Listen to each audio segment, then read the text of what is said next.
Que bom tê-lo de volta aqui no nosso Encontro da Palavra. Hoje é o 13º estudo, né? Finalmente estamos terminando esse trimestre que teve como tema o grande conflito. Foi um estudo, tem sido um estudo maravilhoso, para mim pelo menos, não sei se para vocês, mas para mim tem sido enriquecedor. Tem sido um estudo onde nós vimos, existe um mundo espiritual, o pecado foi introduzido nesse mundo espiritual, o homem aderiu a esse movimento, houve uma queda aqui na Terra, a Terra se envolveu nesse grande conflito, houve um plano de restauração, esse plano está sendo executado, apesar de algumas inverdades, apesar dos enganos do inimigo, e finalmente esse grande conflito terminará. E a lição e o estudo dessa semana, o 13º estudo, vai falar sobre os eventos finais, ou continuação dos eventos finais que nós vimos na semana passada, que é na verdade o triunfo de Cristo, o triunfo do amor de Deus sobre Satanás, a demonstração do amor de Deus para conosco e o que acontece nesses momentos finais. Eu convido também você, se você não tem ainda, a adquirir esse livro, O Grande Conflito. Se você não sabe como adquiri-lo, você pode fazê-lo na nossa igreja, na Chibarás 185, lá em Moema, São Paulo, ou coloque aí o seu nome e entre em contato com o canal, nos comentários. E esse livro, o que é esse livro? Esse livro ele é 100% baseado na Bíblia, ele fala de uma maneira mais expandida os detalhes do nosso estudo desse trimestre, e tem assim algumas explicações adicionais sobre um ou outro versículo, uma sequência de versículos que talvez fique um pouco confuso numa primeira leitura. Eu encorajo demais vocês a verem esse livro, Grande Conflito, lerem esse livro, adquirirem, de Ellen White. É gratuito. Não estou fazendo propaganda nenhuma aqui e não temos nenhum interesse comercial nisso, mas o nosso interesse é na salvação da sua alma. E sim, antes de iniciarmos então, vamos abrir a palavra. Você ora conosco, por favor? Querido Deus, nós estamos aqui diante da Tua presença, nós vamos abrir a palavra neste momento e nós te convidamos para iluminar a nossa mente e abrir o nosso coração para que nós possamos aprender mais de Ti e compartilharmos o que vamos estudar com os nossos ouvintes. Nós te agradecemos esta oportunidade em nome de Jesus. Amém. Amém. E sim, vamos ver aqui o nosso verso da semana. Você pode ler ele para a gente, por favor? O verso desta semana está em Apocalipse 21, versos 3 e 4, Isso. E diz o seguinte: Então ouvi uma forte voz que vinha do trono e dizia: Eis o tabernáculo de Deus com os seres humanos.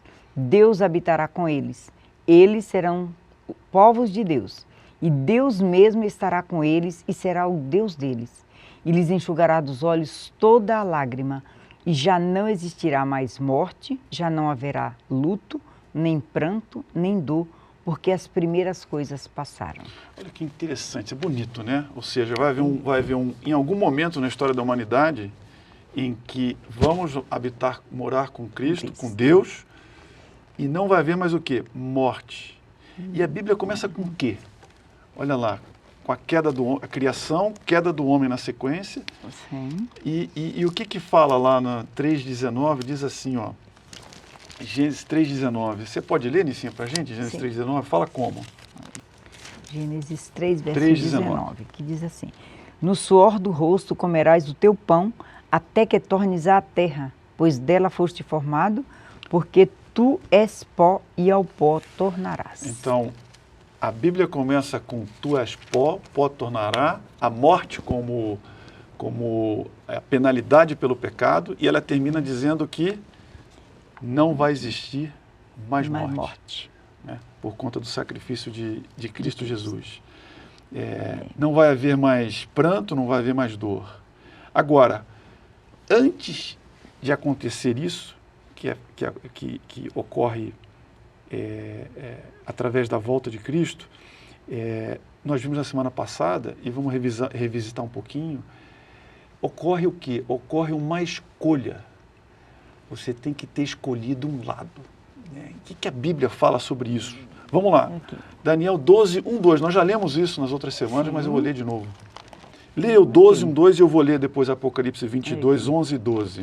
Olha, o 12, verso 1 e 2 de Daniel diz o seguinte: neste tempo se levantará Miguel, o grande príncipe, o defensor dos filhos do teu povo, e haverá tempo de angústia qual nunca houve, desde que houve nação até aquele tempo. Mas naquele tempo será salvo o teu povo, todo aquele que for achado inscrito no livro. Muitos dos que dormem no pó da terra ressuscitarão, uns para a vida eterna e outros para a vergonha e horror eterno. Então, quem tomar a decisão, estiver escrito no livro da Bíblia, vai ressuscitar, vai estar com Deus, e aqueles com Cristo, Deus nos céus, e aqueles que não tiveram o quê? Para a vergonha eterna. E vão morrer olha aqui eternamente. o 22, 11 e 12 aqui, Nicinho. Olha só o que fala aqui, ó. 22, 11 e 12. Que no final dos tempos, o que acontece? Ó? Continue o injusto fazendo injustiça, continue o mundo ainda sendo imundo, o justo continue na prática da justiça e o santo continue a santificar-se. E eis que venho sem demora, e comigo está o galardão que tenho para retribuir a cada um segundo as suas obras. Então, no final, no clímax da história humana, nós vimos na semana passada, em que a escolha que nós fizemos, ou que nós temos feito, vão ter consequências civis e práticas de uma perseguição. E nós temos também aqui dizendo o seguinte, de que vai chegar um momento em que o que fazia justiça continua fazendo justiça, aquele que pratica a maldade vai continuar praticando a maldade. E nós vimos também que esse período, lá em Apocalipse, ele é descrito aqui um pouquinho antes dos 7 flagelos. Então, Apocalipse 15 fala dos 7 flagelos e antes fala de uma ceifa, antes fala de uma colheita que é feita na terra. Exato. E aqui está feito a sua escolha, ou seja, a sua escolha vai ter que ser feita aqui, porque se você escolheu o lado errado até esse momento, você não tem mais jeito. Não vai conseguir mudar porque a sua oportunidade acabou. Acabou por quê? Porque Cristo encerra o seu trabalho no santuário. O que Cristo está fazendo hoje no santuário, Nicinha? Hoje Ele está intercedendo por nós. Ele está intercedendo, Ele está julgando os atos e fazendo a intercessão por nós. Então, nesse momento, Cristo está te dando a oportunidade de aceitar este convite que Ele faz. Hoje nós temos o quê? Uma porta aberta, né? Uma porta aberta. A porta da graça está aberta, né? E é engraçado quando a gente fala em graça, Rubens, porque muitas pessoas acham assim que você vive somente pela graça e você não tem qualquer responsabilidade. Deus já te salvou e está tudo certo. Mas não é isso que a Bíblia diz. A Bíblia diz que a salvação é de graça, mas o preço foi muito alto. É verdade. O preço foi alto. Então, o preço foi alto. Então, é de graça, mas não foi barato, não. O preço que foi pago pela sua vida, pela minha vida, é um preço muito alto. Então, nós precisamos estar contrito com Deus no estudo da palavra e atentar para ter essa comunhão com Deus, porque essa é a esperança que nós temos de que, vivendo de acordo com o que Ele nos ensina, com o que Ele nos mostra que devemos fazer, nós vamos herdar a vida eterna. E anteriormente, no outro estudo, nós já falamos aqui da vida eterna. Que a vida eterna é algo que nossa mente humana não consegue alcançar. A gente até deduz, mas a gente não tem certeza, porque a gente nunca viu.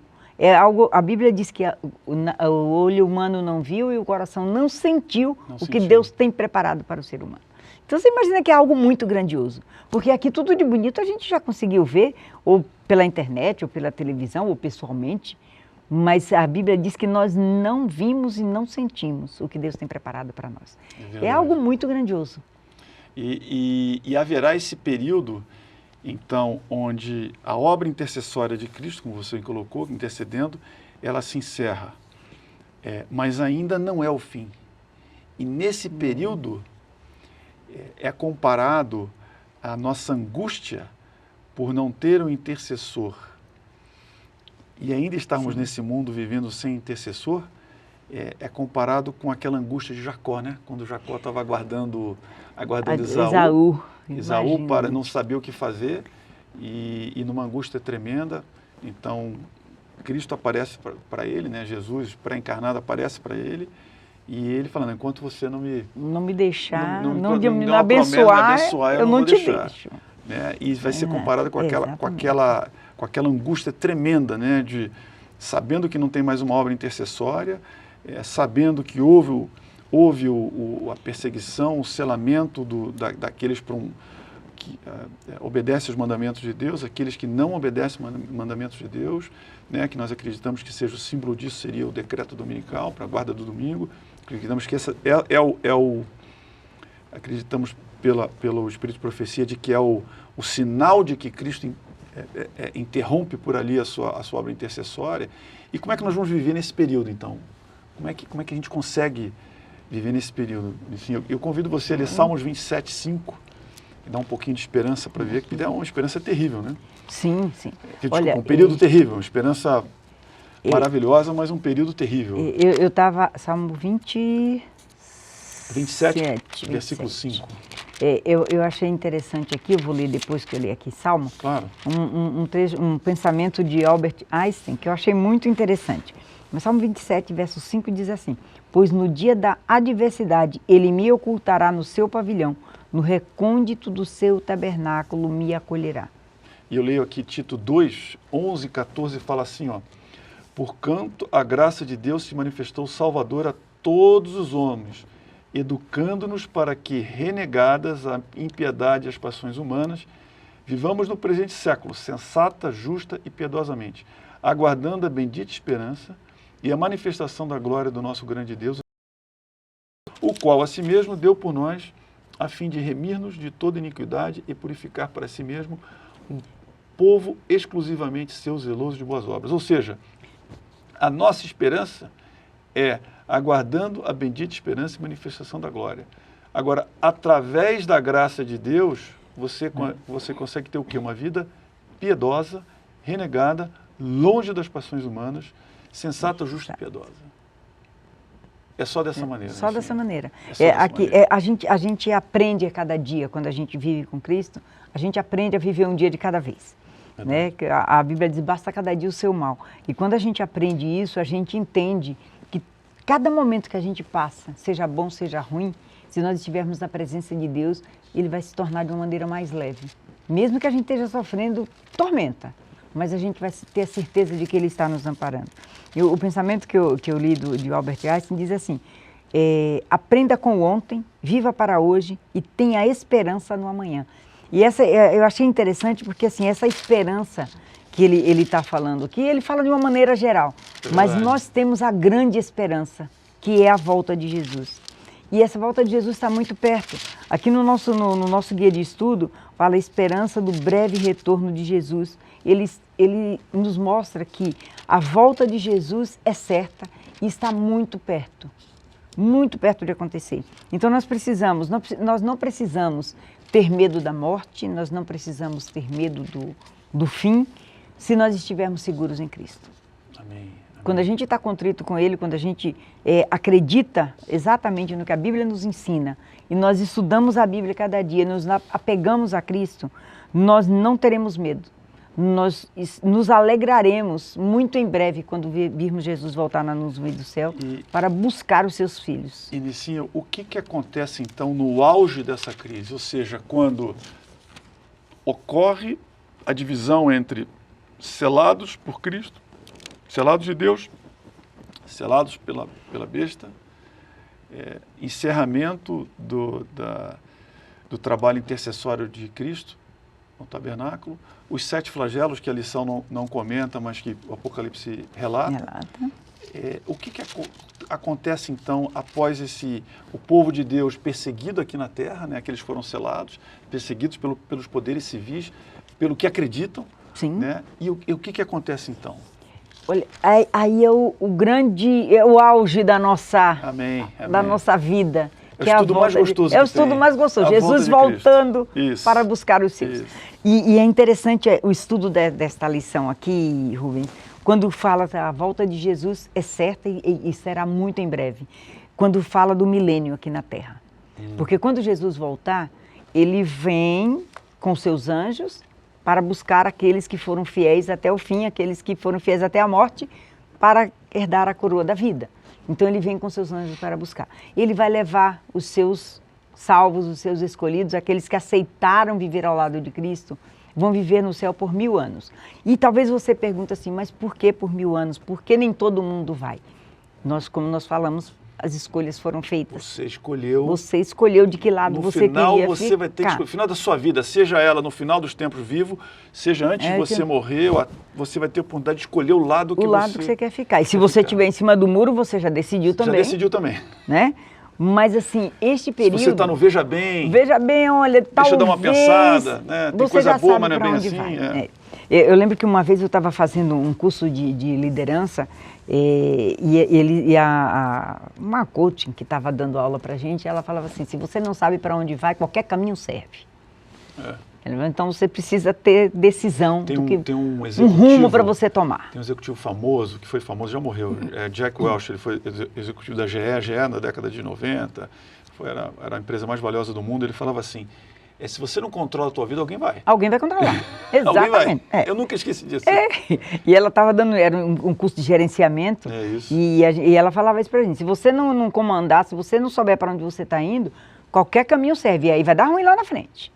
Então você precisa se decidir ao lado de Cristo. E quando Jesus voltar e vai passar esses 1000 anos, dando a oportunidade para aqueles que forem com Ele, para entenderem por que os outros não foram. Porque às vezes tem uma tendência das pessoas a acharem, mas Deus é injusto. Deus vai salvar um, não vai salvar outro. Por que aquele ali não foi? Por que aquele foi tão bonzinho, fez tudo certinho? Só Deus sabe o que é o certinho que cada um faz. Então, durante esses 1000 anos que as pessoas irão passar no céu, eles vão ter a oportunidade de ver o relato da vida de cada um. Aí vão entender. Porque, assim, nem todos aqueles que dizem que são seguidores de Cristo irão também. Não é somente os que não se decidiram. O Cristo falou, olha... Você disse, apartai-vos que não vos conheço. Não vos conheço. Eu clamei no seu nome, curei. Não, apartai-vos eu não vos conheço. Não vos conheço. Porque muitas vezes a gente encontra as pessoas falando assim, mas o fulano é crente e faz isso. Nem todo aquele que está na igreja é de fato um servo de Deus. Em qualquer religião, em qualquer igreja. Porque, na verdade, nem todo mundo que está lá é de fato um cristão. A tua mente não foi conquistada por cristãos, seu coração e mente não foram conquistados. Você até se interessou. Você não deixou, na verdade. Você até se interessou de ir para lá, mas não de seguir devidamente. E aí, você vai entender lá no céu por que ele ou ela não foi. Vamos buscar essas passagens, licença. Você falou coisas assim que provavelmente... Você que está nos assistindo, que por acaso estava navegando e caiu aqui nesse estudo, você está ouvindo algumas coisas, volta de Cristo você já pode ter ouvido falar, né? Arrebatamento, volta de Cristo. Então, só para nós aqui fazermos um sumário de onde nós estamos, né? Nós estamos no clímax da história humana, nós estamos no clímax onde um povo decide. Ele não é escolhido, ele decide, né? Ele decide. Um povo que decide ficar ao lado de Cristo. Ocorre, então, uma crise mundial, 7 flagelos, está aqui no Apocalipse. E aí, Apocalipse 19:11, é descrita aqui a volta de Cristo, né? Então, teve um céu aberto, um cavalo branco, os seus olhos são chama de fogo, e por aí vai, né? Nós vimos também que em Tessalonicenses, né? Tessalonicenses também fala da volta de Cristo, 1 Tessalonicenses, em Coríntios, Paulo fala da volta de Cristo. Essa volta de Cristo, ela é física, ela não é secreta, isso é importante falar. Sim, todo olho verá. Todo olho verá. Todo olho verá. Todo olho verá. Nós vimos isso na lição, no estudo da semana passada. Se você não acompanhou o estudo da semana passada, por qualquer razão, olha aí no canal e procure o estudo da semana passada, em que fala sobre... os mortos salvos em Cristo ressuscitarão, os salvos vivos serão, num piscar de olhos, como Paulo fala em Coríntios, num piscar de olhos serão transformados e serão levados para o céu com ele. E aí ocorre os 1000 anos. E isso que você falou, Apocalipse 20, nota aqui o seguinte, o que acontece na terra nos 1000 anos, e você já falou o que acontece no céu. Né? No céu, você tem lá o Apocalipse 24:6, fala o quê? Ó, diz aqui, ó, vi também, ele fala aqui, a minha Bíblia tem como subtítulo a prisão de Satanás por 1000 anos e a primeira ressurreição. Sim. Então vi descer do céu um anjo, tinha na mão a chave do abismo e uma grande corrente. Ele segurou o dragão, a gente sabe que o dragão, a antiga serpente, é o diabo, e o prendeu por 1000 anos aqui na terra, depois da volta de Cristo. E ele diz aqui, lançou no abismo. E ele continua aqui, ó, no 6 ele fala assim, ó, não, ele continua aqui. Vi também tronos e nestes sentaram-se aqueles aos quais foi dada autoridade de julgar. Então ele está falando que lá no céu nós vamos ter autoridade. A autoridade é uma maneira de dizer, vamos ter oportunidade de justamente julgar os mortos, né, que aqui fala, né? Autoridade de julgar. Vi ainda as almas dos decapitados por causa do testemunho de Jesus, bem como por causa da palavra, tantos quantos não adoraram a besta, nem tampouco sua imagem, e não receberam a marca na fronte e na mão, e viveram e reinaram com Deus, com Cristo durante 1000 anos. Olha que coisa aqui, hein? Ele reforça aqui, aquele que não teve a marca da besta. Sim, está reforçado aqui. E aqui, Nicinha, você falou uma coisa que é muito interessante. 1 Coríntios 4:5, que eu queria esse versículo, ele é muito impactante. Ele fala assim, ó, se eu peguei certo aqui, ele fala aqui, ó, ele fala assim, ó, portanto, nada julgueis antes do tempo, até que venha o Senhor, o qual não somente trará à plena luz as coisas ocultas das trevas, mas também manifestará os desígnios dos corações, e então cada um receberá o seu louvor da parte de Deus. Ou seja, nesse período dos 1000 anos, nós vamos saber as coisas ocultas dos corações. Para o bem ou para o mal, né? Exato. E aí nós vamos ter certeza do amor de Cristo e da justiça, principalmente dele, em ter salvo ou não aquele ou aquele outro. Exatamente, porque assim, nesse período, de acordo com a Bíblia, Apocalipse fala, quando você lê em Apocalipse 20, o inimigo vai ficar, Satanás, ele vai ficar preso por 1000 anos, mas não é preso de corrente, ele vai ficar preso por circunstâncias, ele não terá quem tentar, porque os salvos já foram para o céu e os outros estão mortos. Então ele vai ficar aqui sozinho, não tem a quem tentar. E quando Jesus voltar agora para reinar nesta terra, transformada, purificada, ele ainda vai tentar uma última batalha. Ele não desiste. E como é que é isso, Nicinha? Ele não desiste. Conta pra gente. Quando Jesus, porque essa terra que nós estamos vivendo aqui vai ser destruída totalmente e depois ela vai ser purificada e aqui será a Nova Jerusalém, onde Jesus vai morar, nós vamos morar com ele. Então, imagina isso aqui, o paraíso. E aí, quando estiver chegando à terra, que ele vai ver que Jesus está voltando agora com aqueles que passaram 1000 anos, julgando, entendendo por que aquele ou aquele outro não foi para o céu, ele vai falar, olha, tá vendo, eu estou fazendo milagre, vem comigo, que nós vamos agora acabar com ele. Sim. Essa é a ideia dele, né? Apocalipse 27, você está falando exatamente, ó, quando, porém, se completarem os 1000 anos, Satanás será solto da sua prisão, que é importante que nós estamos lendo verdades bíblicas, não é na minha cabeça, nem na cabeça da Nicinha. E sairá a seduzir as nações que há nos 4 cantos da terra, Gog e Magog, a fim de reuni-las para a peleja. O número dessas é como a areia do mar, infelizmente. Né? Infelizmente, muitos. Marcharam então pela superfície da terra e sitiaram o acampamento de santos, que é o que a Nicinha acabou de dizer. Cristo retorna com os seus santos para a terra depois dos 1000 anos. E a cidade querida desceu, porém, fogo do céu e os consumiu. O diabo, o sedutor deles, foi lançado para dentro do lago do fogo e enxofre, onde já se encontram não só a besta, como também o falso profeta. E serão, então, aquela besta lá que provocou a perseguição civil religiosa, está aqui. Está aqui. Também o falso profeta. E serão atormentados de dia e de noite pelos séculos dos séculos. Obviamente, isso aqui é uma expressão idiomática para dizer que eles sofrerão bastante, né? Intenso, né? Uma intensidade grande. E veja uma coisa importante. Antes de Jesus voltar pela primeira vez, o diabo ele vai tentar te confundir de que ele faz sinais e prodígios.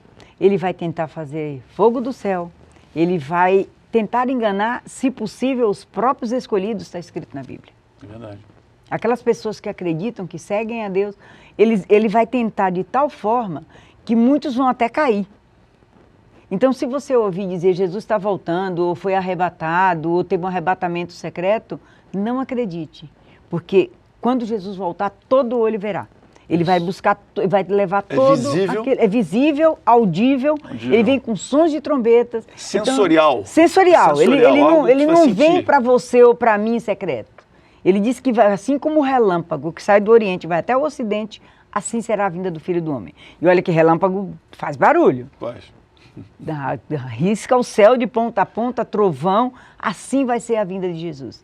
E você precisa estar preparado, não tem outro caminho. Você precisa entender a Bíblia, você precisa estudar, compreender, buscar o estudo em oração, porque quando a gente ora a Deus para Ele nos dar conhecimento, a gente entende. Se você só lê, eu sempre gosto de lembrar que a Bíblia não é um livro para ser lido, mas estudado. Sim. Porque quando você só lê, é como você lê qualquer romance, qualquer coisa, e você ouviu a história, ok. Aqui não, aqui você precisa estudar para entender. Como nós vimos na lição anterior, há comparações no Velho e no Novo Testamento. Dentro do Velho e do Novo Testamento, comparação entre um verso e outro. Então, para que você entenda, você chegou lá, opa, eu li esse daqui, e você volta lá e compara. Nossa, um está confirmando aquele outro. Verdade. Então, para isso, você precisa ter tempo para estudar.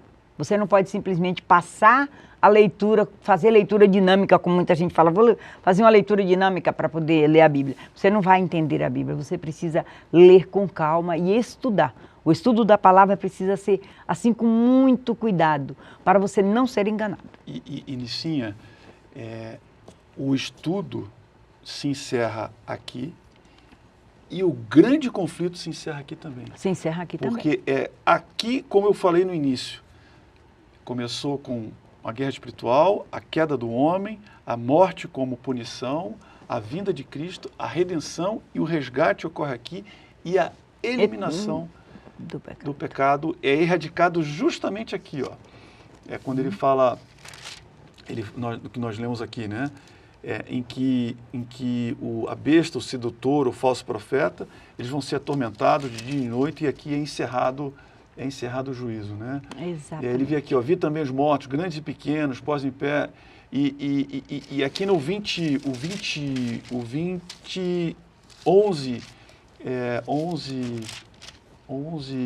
e 15, ele volta um pouco e explica aqui, ó, que abriram-se os livros, abriu-se o livro da vida, ou seja, tantos mortos, tantos ímpios, quantos salvos, eles vão entender por que foram salvos e por que eles estão sendo punidos, aí sim com a morte eterna.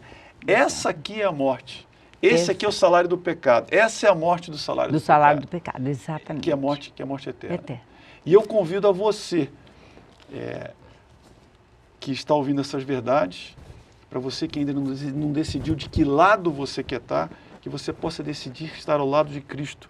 Porque o que lhe aguarda é o que está escrito aqui em Apocalipse 21, 22, 27, em decidindo ao lado de Cristo, em que o João vê assim o céu, nela não vi santuário, na nova terra, não vi santuário, porque o seu santuário é o Senhor. A cidade não precisa de sol, nem da lua para dar claridade. As nações andarão mediante a luz, e as reis da terra lhe trazem glória.